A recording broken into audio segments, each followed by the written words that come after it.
Some people say marriage is about trust. Well, my wife decided to put that theory to the ultimate test at our friend's anniversary party last Saturday night. And man, did I learn something about loyalty that evening. We'd been married for 4 years, and I thought I knew her pretty well. She's always been social, confident, the type who lights up a room when she walks in. That night was no different. She looked stunning in her red dress, the one that always made heads turn. As we walked into the Hilton ballroom where the celebration was being held, I felt that familiar pride knowing she was with me. The party was in full swing. About 60 people, mostly couples from our circle, celebrating our friends' 15 years together. The usual crowd, lawyers, doctors, business owners, all successful people living their American dream. I grabbed us drinks from the bar while she mingled, nothing unusual there. But then I started noticing things. She was talking to this guy near the appetizer table, some investment banker she'd just met. Nothing wrong with friendly conversation, except she kept touching his arm when she laughed. And she was laughing a lot. At everything he said, even the stuff that wasn't remotely funny.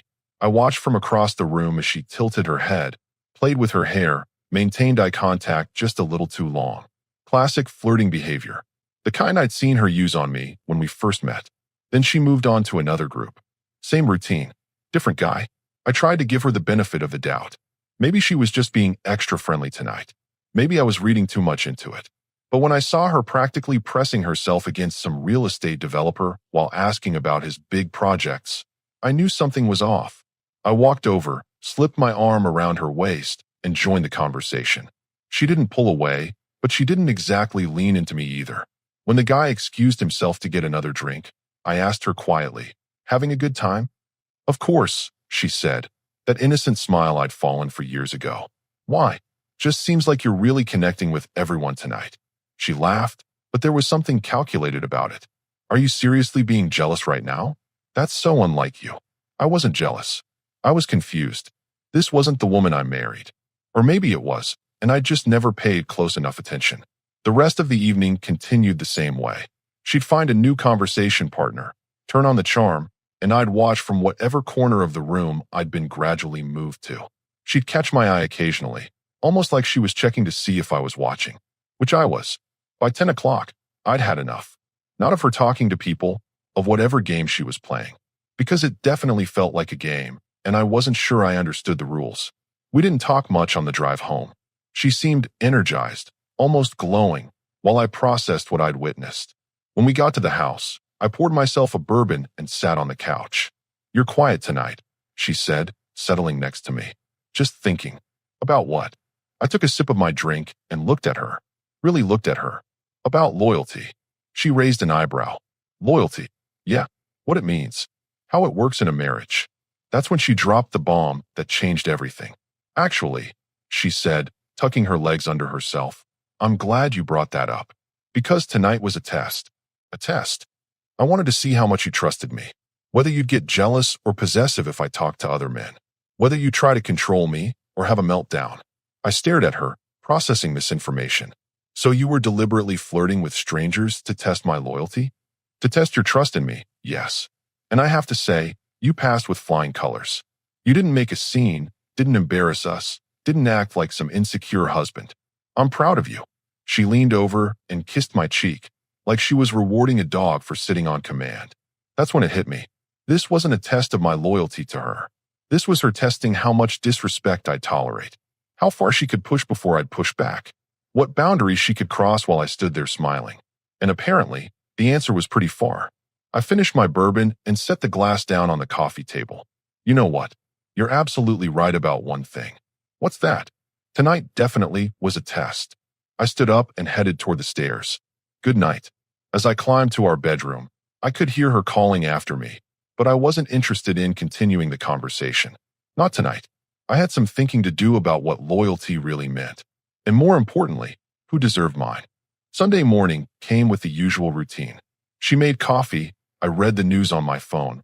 We discussed plans for the day. Completely normal, as if the previous night's revelation hadn't happened.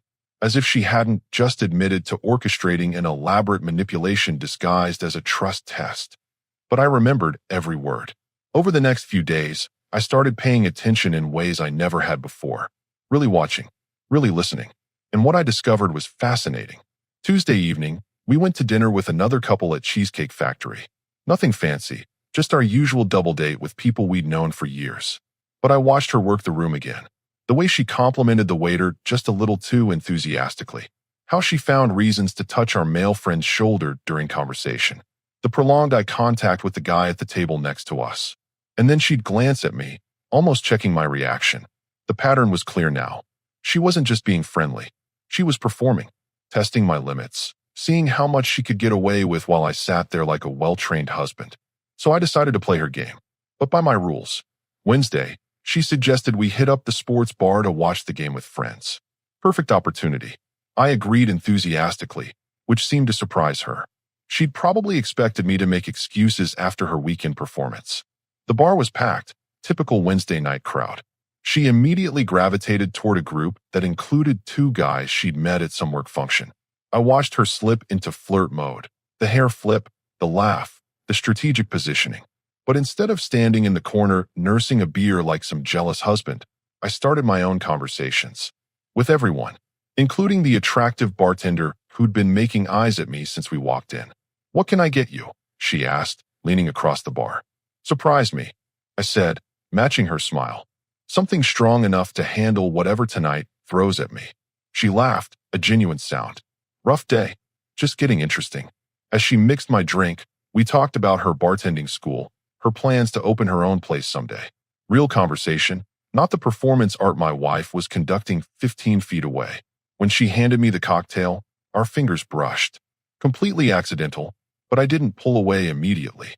That's when I felt eyes on me. My wife had noticed. She excused herself from her admirers and appeared at my elbow within seconds. "Who's your new friend?" she asked, that same sweet tone from Saturday night. "Just ordering a drink," I said casually. "Her name's Jessica. She's studying business management." "How nice." The smile never left her face, but her voice had an edge. "Ready to find seats for the game?" We moved to a table where she could keep an eye on the bar, and on me. The rest of the evening was educational.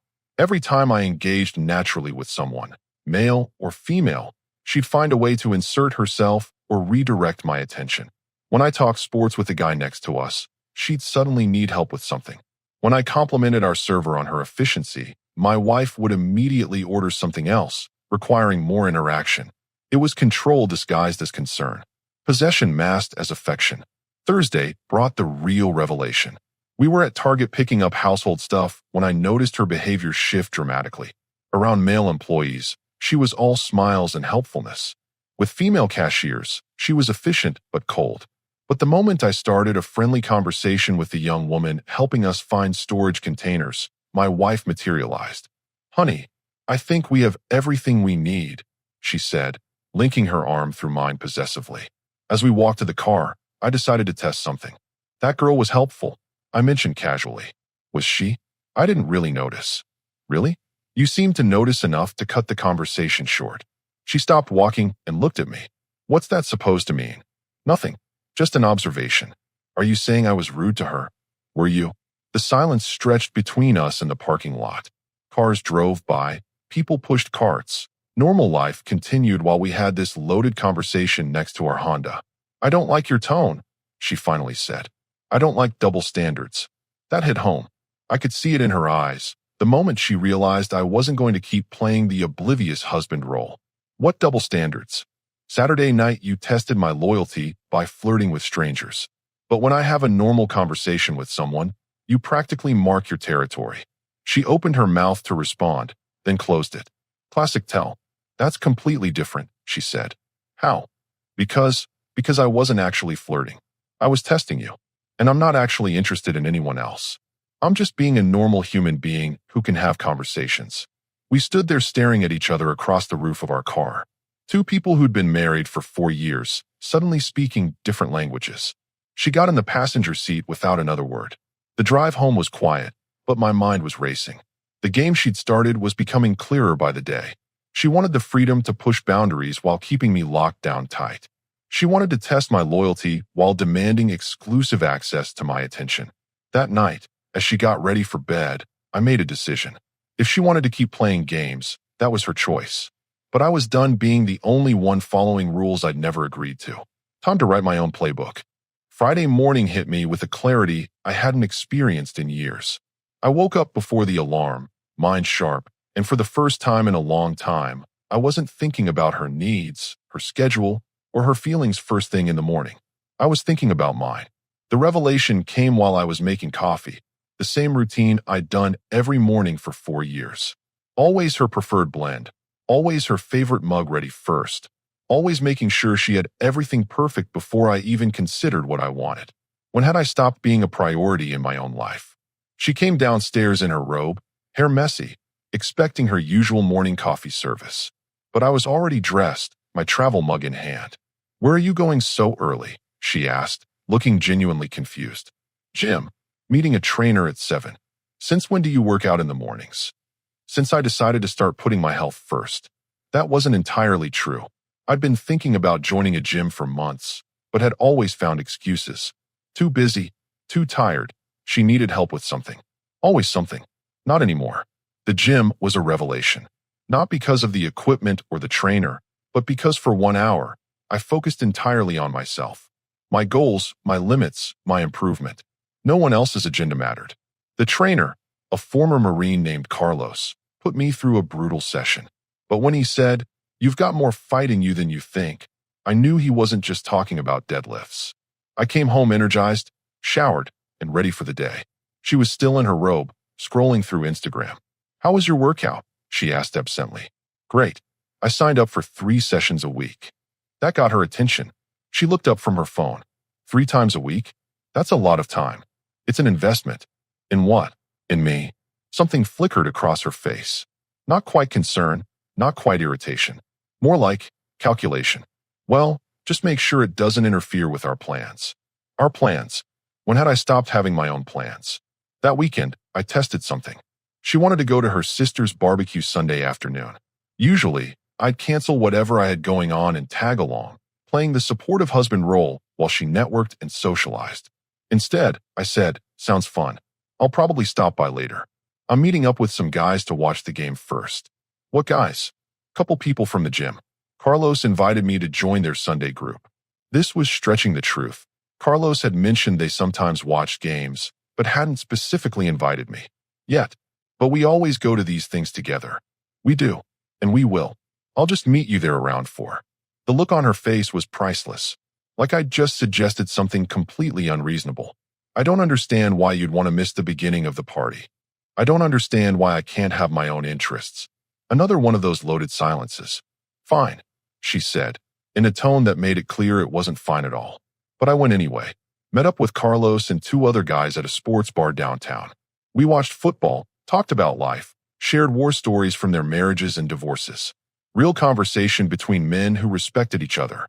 When I showed up at the barbecue around 4, she was deep in conversation with her sister's husband about his new boat. Flirting again, but not testing me this time. Just habit. I joined the conversation naturally, contributed some thoughts about marine engines from research I'd done for a client, and gradually redirected the discussion to include other people standing nearby. She tried several times to steer things back to private conversations with individual men, but I kept opening up the circle, making it group discussion instead of one-on-one flirtation sessions. "You're being unusually social today," she said later as we walked to the car. "Just enjoying myself. You seem different. More assertive. Maybe I'm just feeling more like myself lately." That night, as we got ready for bed, she brought up the loyalty test again. "I've been thinking about what you said. About Saturday night at the party. What about it? Maybe I came across wrong. I wasn't trying to disrespect you or our marriage." I stopped brushing my teeth and looked at her in the bathroom mirror. "What were you trying to do?" "I just wanted to know that you trusted me completely. That you wouldn't become one of those controlling husbands who gets threatened by normal social interaction. And what did you learn? That you do trust me. That you're secure enough to let me be myself." I rinsed my mouth and turned to face her directly. "You know what I learned?" She waited, probably expecting some romantic declaration about how much I loved her confidence or independence. "I learned that I've been loyal to the wrong person." "What does that mean?" "It means I've spent 4 years being loyal to someone who thinks loyalty is a test instead of a choice. Who thinks trust is something you prove by tolerating disrespect." She opened her mouth to argue, but I held up a hand. "I'm not done. I've been so focused on being loyal to you. to us, to this marriage, that I forgot to be loyal to myself, to my own values, my own boundaries, my own self-respect. That's not fair. You're right. It's not fair. It's not fair that I let it happen. But that changes now. Changes how? I walked past her toward the bedroom. You wanted to test my loyalty? Congratulations. The test worked perfectly. It showed me exactly where my loyalty belongs. As I got into bed, I could see her standing in the bathroom doorway, processing this new version of her husband.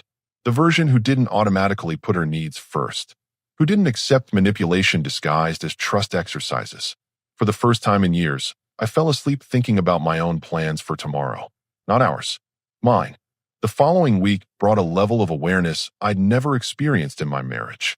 It was like someone had handed me glasses after years of blurry vision. Suddenly, I was seeing patterns everywhere. Monday morning, she was unusually affectionate. Extra kisses, compliments about my new workout routine, suggestions about restaurants we should try together. Classic behavior when someone realizes they might have pushed too far. But I also noticed other things, like how she checked my phone when I left it on the counter, casually picking it up to see the time while scrolling through my notifications. How she asked detailed questions about my gym sessions, wanting to know who I talked to, what we discussed, whether there were women in the group. The same scrutiny she'd accused me of lacking during her loyalty test. Tuesday evening, she suggested we grab dinner at that new Italian place downtown. Nice gesture, except she spent half the meal texting someone. When I asked who it was, she said, just work stuff, but angled her phone away when typing. I didn't make a scene.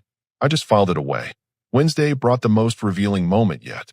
I came home from the gym to find her having coffee with her friend Rachel on our back patio. Normal enough, except their conversation stopped immediately when I walked outside. Don't let me interrupt, I said, grabbing a water bottle from the fridge. We were just talking about the Hendersons' divorce, Rachel said quickly. Too quickly. Messy situation, I replied casually. I heard he caught her cheating with her personal trainer. The look that passed between them was electric. Like I'd accidentally revealed I knew something I shouldn't. Actually, Rachel said, gathering her purse, I should get going. Thanks for the coffee. After she left, my wife was unusually quiet. No questions about my workout, no chatter about her day. Just silence while she loaded the dishwasher with unnecessary precision. That's when I decided to do some investigating of my own. Thursday, I took a half day from work and drove by her office building around lunchtime. Just curious about her routine, where she went, who she spent time with. I parked across the street and waited. She came out around 12:30 with two coworkers, both men. They walked to that trendy sandwich place 3 blocks away, laughing and touching arms the whole way. Same body language from the party, just a different stage. I followed at a distance and watched through the window as she performed her usual routine, leaning in during conversation, playing with her hair, maintaining eye contact just a little too long with the guy on her right. But here's what was interesting. She kept checking her phone every few minutes, like she was expecting something important. When they finished lunch, the two guys headed back to the office. She didn't. She walked in the opposite direction, toward the parking garage, checking her phone again. I gave her a head start, then followed her car. She drove to a Starbucks 15 minutes away, parked, and went inside. Through the window, I watched her order a coffee and sit at a corner table. 5 minutes later, a man walked in. Mid-30s, athletic build, expensive suit. They hugged like old friends, but the hug lasted too long. He sat across from her, leaning forward, completely focused on whatever she was saying. They talked for 45 minutes. I couldn't hear the conversation, but I could read the body language. Intimate. Familiar. The way people talk when they share secrets. When they finally left, she walked him to his car, a black BMW parked 2 spaces from hers. They hugged again, and this time he kissed her cheek. Not the kind of kiss you give a casual acquaintance. I waited until they were both gone before heading home. She beat me there by 10 minutes, which meant she'd gone straight back to work after her mysterious coffee meeting. When I walked in, she was already changed into casual clothes, starting dinner prep like she'd been home for hours. How was your afternoon? I asked. Boring. Just the usual office stuff. How was your half day? Productive. Got some things sorted out. That evening, she was extra attentive again.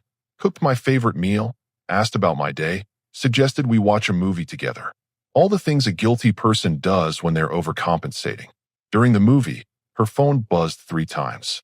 Each time, She glanced at it, but didn't respond. After the third buzz, she excused herself to use the bathroom and took the phone with her.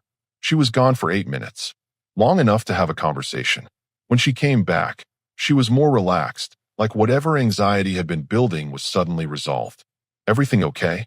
I asked. Of course. Why wouldn't it be? Friday morning brought the final piece of evidence I needed. She was in the shower when her phone, charging on the nightstand, lit up with a text message. The preview was enough. "Can't wait to see you again soon." Yesterday was. I didn't read the rest. I didn't need to. The loyalty test had been projection. She was testing my boundaries while crossing her own, playing games with our marriage while building something else on the side. As I got dressed for work, I felt strangely calm. Not angry, not devastated. Just clear. For 4 years, I'd been loyal to someone who was keeping her options open. I'd been playing by rules that didn't apply to both players. But that was about to change. I had some phone calls to make. The next 2 weeks were the most strategic of my life. Not vindictive, not emotional, just methodical. Like preparing for a business presentation where failure wasn't an option. First call was to my old college roommate, who'd become a divorce attorney. We met for drinks Thursday after work, somewhere downtown where we wouldn't run into anyone we knew. "I need some advice," I told him straight up. "Hypothetically speaking." He laughed. "Nothing hypothetical ever starts that way. What's going on?" I laid out the situation without emotion. The loyalty test, the patterns I'd observed, the coffee meetings, the secretive behavior. He listened without judgment, taking notes on a napkin. "How long has this been going on?" The obvious stuff? About 3 weeks since I started paying attention. But honestly, probably longer. I just wasn't looking. Any joint assets I should know about? Houses in both names. Savings account, checking account, both our names. Her car loan, my truck is paid off. No kids. Good. That simplifies things. He gave me a business card for a different attorney. Someone more specialized, more aggressive when needed. Someone who understood that not every divorce had to be a war, but you better be prepared for battle anyway. Second step was financial preparation. I opened a personal checking account at a different bank, started redirecting my direct deposit there. Not hiding money, just protecting what I'd earned. I made copies of all our financial statements, tax returns, property documents. Everything legal, everything above board, but everything mine. The hardest part was maintaining normal behavior at home. She seemed to sense that something had shifted, but couldn't pinpoint what. I was still polite, still helpful around the house, still sleeping in the same bed. But I wasn't emotionally invested anymore. And apparently, that was noticeable. "You've been different lately," she said one evening while we were cleaning up after dinner. "Different how?" "I don't know. Distant. Like you're somewhere else even when you're here. Just focused on some work projects." "Is that all?" I looked at her directly. What else would it be? She studied my face like she was trying to solve a puzzle. "I feel like you're mad at me about something." "Are you asking me or telling me?" "I'm asking." "Then no, I'm not mad." And that was true. Anger requires emotional investment. What I felt was more like disappointment. In her, in myself for taking so long to see it. In the 4 years I'd spent building a life with someone who was already planning her exit strategy. The following week, I started making subtle changes around the house. Not obvious ones, just small shifts in routine. I stopped making her coffee in the morning, not as a punishment, just because I was leaving earlier for the gym. I stopped asking about her day when I came home, waiting to see if she'd volunteer information. She noticed. "Why don't you ever ask me about work anymore?" "Do you want me to ask?" "I want you to care." "I do care. When you want to share something, I listen." "That's not the same thing." "You're right. It's not." These conversations were becoming more frequent. Little probes, testing to see if I was still the same husband who hung on her every word, who needed to know her every thought and feeling. I wasn't. The breakthrough came on a Saturday morning. She was getting ready to meet her sister for shopping, spending extra time on her appearance. Hair perfect, makeup flawless, outfit that showed just enough to be interesting. "I might be late tonight," she said casually. "We're thinking about dinner after shopping, maybe catch up with some friends." "Sounds fun. Have a good time." She paused, lipstick halfway to her mouth. "That's it. What else should there be?" "I don't know. Usually you ask which friends, where we're going, when I'll be home." "Do you want me to ask those questions?" "I want you to want to know." I set down my coffee and looked at her. Really looked at her. Still beautiful, still the woman I'd fallen in love with. But not the woman I'd married, apparently. I trust you to make good decisions, I said simply. The irony wasn't lost on me. The same words she'd wanted to hear during her loyalty test. Except now I meant them differently. She left around noon, and I spent the day doing something I hadn't done in years, whatever I wanted. Went to Home Depot, bought supplies for a workshop project I'd been putting off. Spent 3 hours in the garage building shelves, listening to music, enjoying the satisfaction of creating something with my hands. She came home around 11, slightly disheveled, smelling like wine and cologne that wasn't mine. "How was your day?" she asked, kicking off her heels. "Productive. Built those shelves I've been talking about." "That's nice." She was already heading upstairs, clearly not interested in details. "How was dinner?" "Fine. Just caught up with everyone." I finished loading the dishwasher and followed her upstairs. She was in the bathroom, washing off makeup, avoiding eye contact in the mirror. "Which restaurant did you go to?" "That new place on 5th Street. You wouldn't like it." Interesting assumption, since she'd never asked what I might like. Sunday morning, I made my final preparations. While she slept in, I drove to Kinko's and made copies of everything: financial documents, photos of our life together, the business card from my attorney. I also wrote a letter. Not angry, not accusatory, just honest. About what I'd observed, what I'd realized about myself, and what needed to happen next. When I got home, she was in the kitchen making pancakes. Domestic bliss performance, right on schedule. "You're up early for a Sunday," she said, flipping pancakes with practiced precision. "Had some errands to run." "What kind of errands?" "Just taking care of some things." She plated the pancakes and set them on the counter. "You know, I was thinking we should plan a vacation. Maybe that trip to Colorado we talked about last year." "Maybe," I said, cutting into my breakfast. "Let me check my calendar." But I already knew my calendar was about to get a lot less complicated. Monday morning was going to change everything. Monday morning arrived with perfect clarity. I was already dressed and drinking coffee when her alarm went off upstairs. Usually, I'd have her coffee ready, breakfast started, the whole domestic routine that had defined our mornings for 4 years. Not today. She came downstairs in her robe, hair messy, expecting the usual service. Instead, she found me sitting at the kitchen table with a manila envelope and car keys in my hand. "Where's my coffee?" she asked, still half asleep. "In the pot." She stopped, processing this break in routine. "You didn't make it the way I like it." "No, I didn't." Something in my tone made her focus. She looked at the envelope, then at my face. "What's that?" "Your real test results." I slid the envelope across the table. She opened it with the same curiosity she'd had during her loyalty game, probably expecting some romantic gesture or apology. Her face went white as she read the divorce papers. "What is this?" "It's me passing your test." "This isn't funny." "You're absolutely right. It's not funny at all." She sank into the chair across from me, papers scattered in front of her. "I don't understand. We can talk about this. We can work through whatever's bothering you. You wanted to test my loyalty, remember? Well, congratulations. The test worked perfectly. That was weeks ago. I thought we moved past that." "We did. I moved past being loyal to someone who treats loyalty like a game." She tried to speak, but I held up my hand. "You tested whether I'd tolerate disrespect while you flirted with strangers. I passed that test by staying calm. Then you tested whether I'd notice when you started meeting other men for coffee dates. I passed that test too." Her face went from white to gray. "But the most important test was whether I'd finally choose loyalty to myself over loyalty to someone who doesn't respect our marriage. And guess what? I passed that one with flying colors. You followed me. I observed patterns. Big difference." She stared at the papers like they might disappear if she concentrated hard enough. "We can fix this.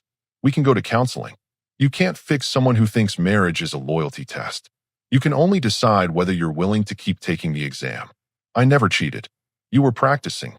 The silence stretched between us. For years of marriage, reduced to legal documents and hard truths. "So that's it. You're just giving up."